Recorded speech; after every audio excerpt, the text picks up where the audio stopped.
C'est l'Adria Live numéro 12, Salon des véhicules de loisirs, le 52e du nom. Nous sommes au Parc des Expositions Paris-Le Bourget. C'est ouvert jusqu'à dimanche soir.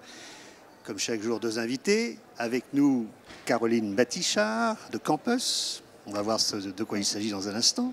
Et Bruno Garancher de l'ECF. L'ECF, je suis avec un moniteur d'école. C'est ça, un bon moniteur d'auto-école. Bon, Maintenant, on a un peu tendance à dire enseignant de la conduite, mais c'est pas grave, c'est pour notre ego simplement. alors, vous avez vraiment commencé comme moniteur d'école. Vous êtes aujourd'hui président, hein? Oui, maintenant je suis passé vieux, donc je suis passé senior, donc je suis président, mais oui, à partir de 82, j'étais à droite, dans des voitures, dans des camions, etc. Oui. Et puis, camping-cariste depuis 17 ans. Camping-cariste assidu depuis 17 ans et pas le seul dans le groupe ECF. On est quand même quelques-uns à aimer ça. Ben oui, Vraiment. ça vous manque hein, de rouler. Voilà, c'est ça. Si on ne roule pas pendant les vacances, il y a quelque chose qui ne va pas. Voilà, il y a quelque chose qui ne va pas. C'est exactement ça. Qu'allons-nous faire? Bon. Et l'idée est venue donc de mixer un petit peu cette réalité pour créer des stages d'aide à la conduite.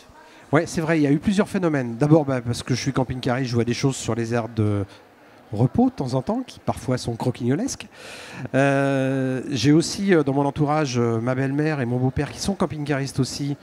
Et mon beau-père, ancien conducteur d'autocar, non, touche pas à ça, c'est trop gros pour toi. Monopolise un petit peu le camping-car. C'est très rare, ça, dans les couples. C'est vraiment très rare. Ouais. C'est un comportement qu'on voit presque pas. Non.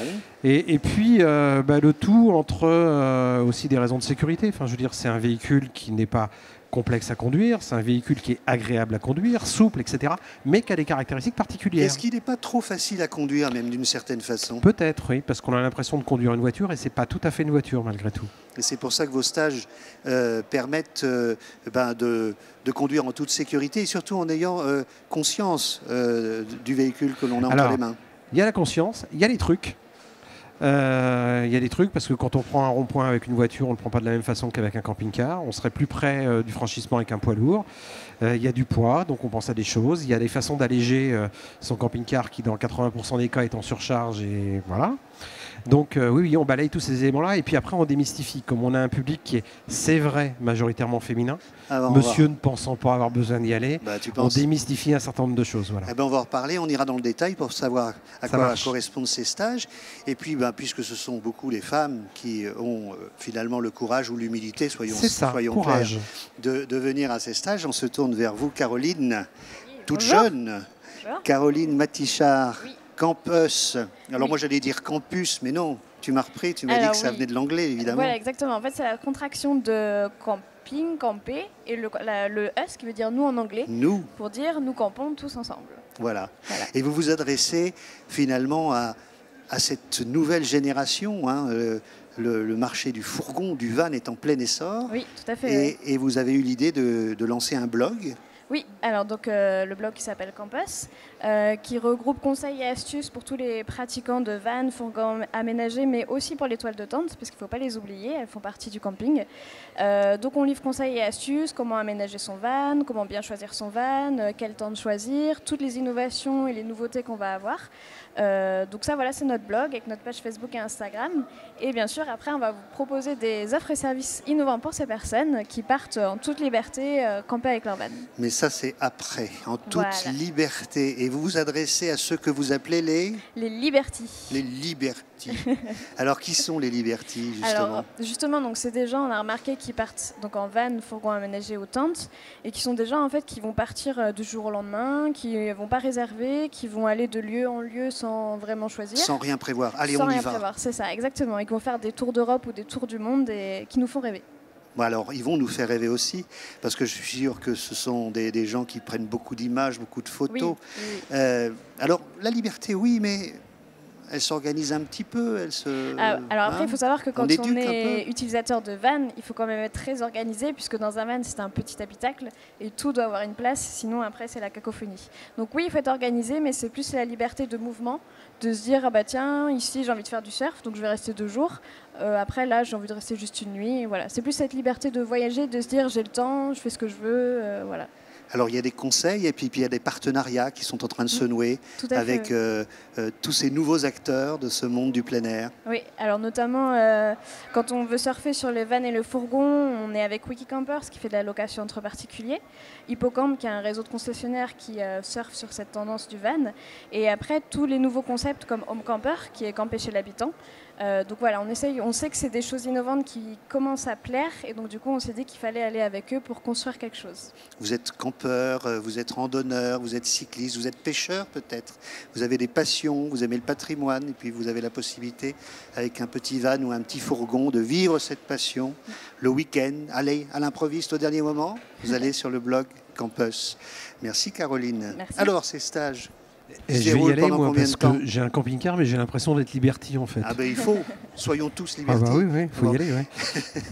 Alors ces stages, ils durent combien de temps? Oh, ce sont des stages courts, c'est des stages d'une journée. Alors, je devrais dire presque une journée et une soirée. Parce que le principe, c'est, comme on est camping-caristes, on se retrouve sur le lieu de formation, la plupart des gens qui participent venant avec leur camping-car. On se fait un petit moment convivial pour apprendre à se connaître. Ah oui, on boit un coup, c'est ça? J'espère que non, quand même, monsieur le moniteur. Si, parce que justement, on sait qu'on dort sur place. Donc, d'accord. Puis quand c'est à Rennes, on va chercher des huîtres à Cancale ou des choses comme ça. Il y a Rennes et Lyon. Il y a Rennes et Lyon pour l'instant. On verra effectivement si on peut. Puis de toute façon, il y a des spécialités régionales partout, donc on n'aura pas de mal à faire ce moment convivial. Derrière, le lendemain matin, on se retrouve. Là, en règle générale, on se retrouve équipage complet, c'est-à-dire tout le monde vient dans la salle et on aborde des thématiques autour des évolutions réglementaires, parce que le camping-cariste veut savoir si c'est encore comme ça, il ne connaît pas ce panneau-là, etc., ce qui est normal. Et puis, on aborde des grands sujets comme la surcharge, comme les problématiques de freinage, comme voilà, tout ce qui peut leur passer par la tête, les remorques, est-ce qu'il me faut tel permis, pas tel permis. Et on s'en va. On va dehors, on va s'aérer, c'est normal, on est camping-caristes, donc on ne va pas rester à l'intérieur, c'est pas logique. Donc on coupe le groupe en deux, une partie qui travaille sur de la manœuvre, plutôt pour faire de l'appréhension, du porte-à-faux, des points de giration, des choses comme ça. Donc avec un camping-car qui a 2 volants? Non. Sur piste, on est effectivement avec un camping-car, mais qui n'a qu'un volant, parce que le moniteur est dehors. Oui, donc on travaille essentiellement sur plot et donc autres. chacun est au volant, voilà. et on vérifie l'extérieur, comment ça marche. Et en circulation, on ne travaille pas avec un camping-car, parce que je n'ai pas encore trouvé Ah, je vais lancer un appel. Je cherche une marque acceptant d'équiper un camping-car de double commande pour faire les stages. Donc non, plus sérieusement, on travaille sur un gros fourgon. Pardon la marque, c'est un master, voilà, il fait 4 tonnes 5, 7 mètres et quelques de long. Voilà, il n'a pas exactement le même volume, mais il se comporte à peu près pareil. Voilà. Et là, on travaille sur vraiment les problématiques de circulation, détection d'indices, comment on gère un croisement difficile, comment on se prend un rond-point, etc. Et l'après-midi, on permute les groupes, mais dans la conduite, on rajoute une thématique qui n'est pas inintéressante pour les camping-caristes, qui est la conduite éco. Parce la conduite éco, ça doit vous intéresser, ça. Oui, d'autant plus que les véhicules sont lourds, donc ils ont de l'inertie, donc c'est assez facile d'adapter des bonnes techniques de conduite éco dessus. On vous l'aurait dit, un camping-car, c'est facile à conduire, presque un peu trop. Oui, et parfois. Donc justement, les cours de l'école de conduite française vous aident.